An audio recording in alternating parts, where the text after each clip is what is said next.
이제 이것을 놓고 이제 문재인 대통령과 안철수 후보 어떤 개인에 대한 평가냐, 아니면 뭐 더불어민주당과 국민에 대한 어떤 정당의 어떤 지지 변화까지 이루어진 것이냐, 뭐 여러 가지 해석이 있을 것 같은데요. 이 부분에서 어떻게 뭐 교수님 어떻게 생각하시나요?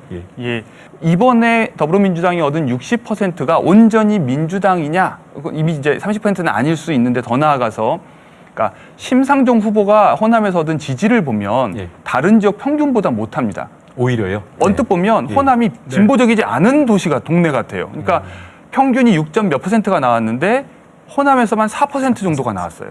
그 말은 울며 겨자 먹기로 찍어준 사람이 그렇게 많다는 얘기죠. 사실 거의 한 10% 가까이 되는 사람들은 어쩔 수 없이, 또는 이 대선이라고 하는 선거의 성격을 보고서 이제 문재인 대통령을 지지했다고 봐야 되는 거죠. 그래서 이것을 좀 더 냉철하게 인식하고 분발하지 않으면 안 된다는 생각을 하고요. 내년 지방선거를 앞두고 경쟁을 스스로 좀 반기고 즐길 필요가 있는 것 같아요. 그래서 경쟁을 피하려고 하기보다는 제대로 한번 경쟁을 하기 위해서 전열을 가다듬고 더 좋은 후보들을 공천할 수 있는 준비를 지금부터 하셔야 힘을 유지할 수 있을 뿐만 아니라 전국적으로도 강한 정당이 될 수 있지 않을까 이렇게 생각합니다. 이 부분에 대해서는 박혜자 의원님께서 답변을 좀 드려야 될 것 같은데요. 뭐 동의합니다. 그런데 사실은 일반 그 국민들의 시선에서 보면 저희 민주당하고 과연 국민의당을 각기 다른 정당이라고 그렇게 구분할까 싶어요.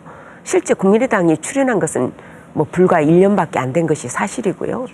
다만 이제 그 같은 비슷한 성격의 당이면서 경쟁을 할 때 어때야 되느냐. 결국은 그렇다라고 하면 좋은 인물을, 제대로 된 인물을 그 후보자로 내세워야 된다라고 하는 것은 뭐 두말할 나위가 없는 것이죠. 박 의원님이 이 교수 시절이면 얘기하지 않으실 법한 얘기들을 이제 정치인이 되시고 나서는 얘기를 하시는데, 사실 민주주의가 작동하는 기본 전제는 복수 경쟁하는 복수의 정당들이 존재해야 되는 거거든요. 그래서 저는 제가 만나는 사람들 사이에서도 성향 차이의 다양성을 정말 몸으로 느끼거든요. 근데 그것을 담아낼 수 있는 유효 정당이 호남에 그동안 없었던 거죠. 그래서 저는 이것을 받아들여야 되고, 앞으로 이 가능성이 열려 있다고 봐요. 오른쪽으로 더 넓혀서 자유한국당을 아예 코너로 밀어붙이는 식의 정계 개편과, 아니면 왼쪽이 넓어져서 더불어민주당이 중앙으로 오면서 오히려 진보정당이 아예 독자적으로 분화하는 방향으로 나아갈지, 저는 이 가능성을 호남에서도 진지하게 고려해야 된다고 생각합니다. 기자들끼리 이제 이런 이야기를 하다 보면 호남에서, 특히 광주에서 이 반문재인 정서가 걷어내지는 그 이유가 무엇일까?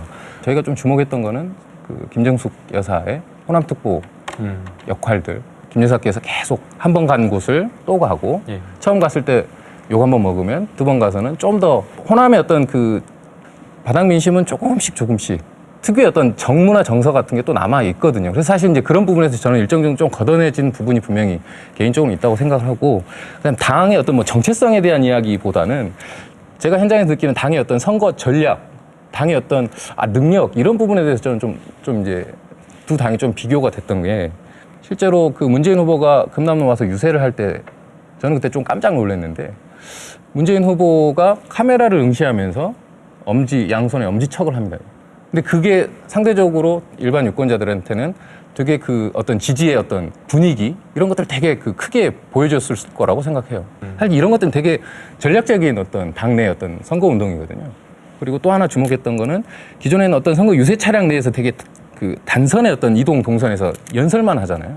근데 사실 이번엔 동선을 길게 뺀 이 연단 같은 경우, 사실 많은 사람들이 와서 손을 한번 잡을 수 있고 내 앞으로 한 발 더 다가온다는 느낌이 상당히 좀 저는 의미 있게 봐졌거든요. 그게 사실 조금 그 선거의 어떤 미세한 전략에서 국민의당과 더불어민주당의 차이, 이런 게 있었던 것 같고, 국민의당이 이번 대통령 선거에서 정체성을 잃어버렸어요, 사실은. 나름대로 보수표를 너무 이제 정체성을 찾아가는 것이라고 볼 수 있어요. 찾아가는 것일까요? 그러니까 정체성, 왜냐하면 저는요, 호남에 보수적인 유권자가 없다고 가정하는 게 잘못됐다고 생각해요. 그 후보자, 안철수라고 하는 후보자와 국민의당이 전혀 다른 전략을 썼던 것 같아요. 아침만 되면 당대표가 나와서 문모닝이라고 하는 굉장히 네거티브 전략을 쓰고 있고, 그 정말 신선하고 참신하고 청년들이 굉장히 좋아하는 후보였습니다, 안철수 후보가. 그런데 그런 역량을 발휘하지 못했어요. 근데 마지막에 발휘했죠.